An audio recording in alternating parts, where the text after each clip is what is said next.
In Ephesians 6, it says, "Our battle is not against flesh and blood, but it's against principalities and powers, and the rulers of darkness of this world, and spiritual wickedness in heavenly places." So it's important that we're putting on the whole armor, not some of it, but the whole armor of God. And if you have on the whole armor of God, and you're walking in God's ways and His precepts and obeying Him, then you are going to be victorious in this walk, regardless of how hard it may be, and regardless of how heated the battle can get. You're going to win a war because the war is already won. You're going to win this war. You're going to win this fight because it's already won. We just have to do our part. But do you know another way in which the enemy can defeat mighty men and women of God is by you taking off your armor. And that's going to happen when pride creeps in. Pride creeps in. Pride is birthed through small increments of disobedience. You see, what the enemy is not going to do is depend, especially as you are more seasoned in the Lord and you've been walking in His precepts a lot, He's not going to bring you the obvious sin. Maybe He knows He can no longer tempt you with sexual immorality. He knows that He can no longer tempt you in certain ways because you've matured and you've grown. And there's some of you, yeah, that's still your kryptonite. You fall for that. But what He's looking at, what He wants to get rid of, are the people that are in certain key leadership position. He needs to knock y'all out of the way. He needs to knock men of God out of the way, heads of households out of the way, and those who are walking in certain offices within ministry, prophetic, and overall all the children of God, really. But He is looking for people who are truly going hard for the Lord and truly in the deep things of God and truly seeking the Lord. He wants to knock y'all out. He has to do that because you're really the threat. When you're living for God, when you're living for the Lord and you're setting your sights upon Him, then He realizes that the enemy realizes He can't come at you in your way. So He has to let you take off your armor. He has to let you loosen the belt of truth a bit. And the way He does that is by small increments of disobedience. Small increments. Small things that you will consider harmless. You know, God may tell you to do something simple and you just don't do it. God may say, hey, you need to, the way you spoke to this person was wrong. You need to fix that. And you just don't. Well, they shouldn't have done that. God may tell you, you know what? You may think this is nothing, but God may say, put this back where you got it. You're in the supermarket, right? And you pick up something from let's say the detergent aisle and get over to the other side of the store and you remember you had detergent at home. But you want to put it over here with the rugs. And the Lord says, no, you need to put it back where you got it. And you're like, oh, it's no big deal. You leave it there. Other ways, just little things that you do that God has been talking to you about it and you don't think it's a big deal. The way you talk to people, the way you handle people, the way you handled a phone call, the way you did certain things. Sometimes you're thinking sin is just if you're laying in bed with someone, if you're cursing, if you're killing, if you're stealing. But sin in any form is sin. So the enemy knows that he needs to get you to be disobedient to the Lord in different ways. God says you need to fast and you just, no, God, I don't feel like fasting today. Or you fast when you're ready to fast.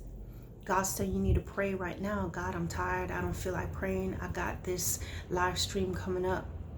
I pray after. You see, these are the other little ways that he'll get you. Because in your mind, you still prayed. You just prayed when you were ready to pray. And I'm trying to tell you, a prayer that is done after the fact that the Lord has told you to do it is not a valid prayer. If the Lord specifically told you that you needed to pray at this time, you need to do certain things at this time, and you say, God, I'm going to do it when I get done. When you do it, it is completely unfruitful.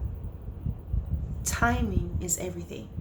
So as you continue to do these little things that you think is harmless because you think it's really nothing because you did do it anyway, this is how the enemy creeps in. Because what he does is, as you're doing these things and as you get more used to you obey the Lord on Monday, you halfway obeyed him Tuesday, you didn't obey him Wednesday, you did what you wanted to do in the order that you felt like doing it, then did it his way later, but you still disobeyed him. So you keep doing these little things, and what's happening is the enemy needs to have you get in a place of getting comfortable with doing things in your order, in your way, in your time. And at the same time, you're still doing great things. You're doing great signs and wonders. And remember, signs and wonders can be done by darkness. Remember, the Lord says false prophets and teachers and things can come and they're going to do signs and wonders and people can be drawn away.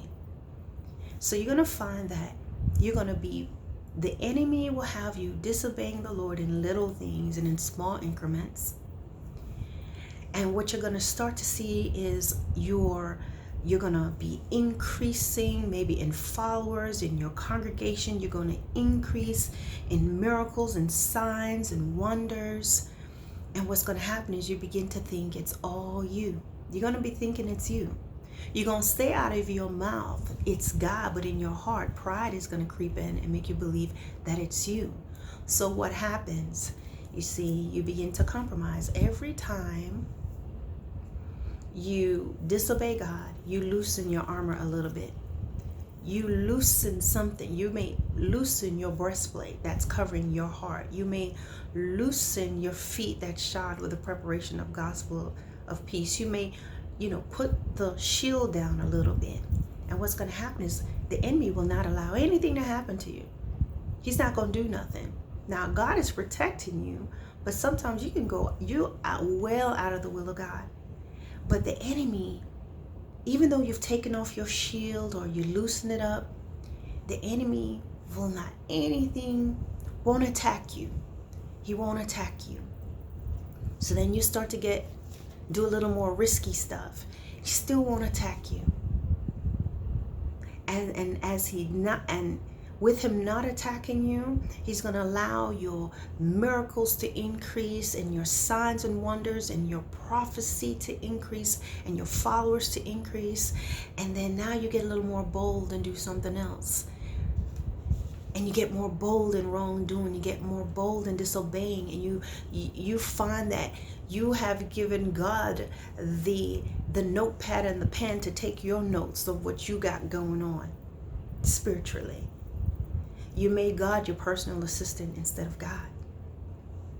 And so as you continue to do these things, you get more comfortable with it. Nothing happens to you. And so what happens is you begin to feel that you don't really need this armor. You don't really need this shield of faith, you see, because it's actually a burden. So why not just take it off? Because nothing has happened to me. When I took it off, when I loosened it, nothing happened. So now the enemy begins to cause you to feel like you don't really need all this armor and stuff on you because you have been doing so much and you're protected in such a way that you don't need it. You don't need it. You don't need the armor. You don't need the breastplate of truth and righteousness. It's heavy. It's got weight to it. There's limitations. It's hot. And you've been doing stuff without it. You took the helmet off and nothing happened to you. You took the breastplate off, nothing happened to you. As a matter of fact, things are increasing for you in ministry and in your life. You got the man you wanted to marry, the woman you wanted to marry. Your ministry's going good. Your business is going well. Nothing's happened to you. You took these risks, nothing happened. Just take it off. Take it off. And when you take it off, you may feel a little weird. See, the enemy stays the hand of the principalities and powers. Don't do nothing to him. Don't do nothing to her. Let him keep going for a while.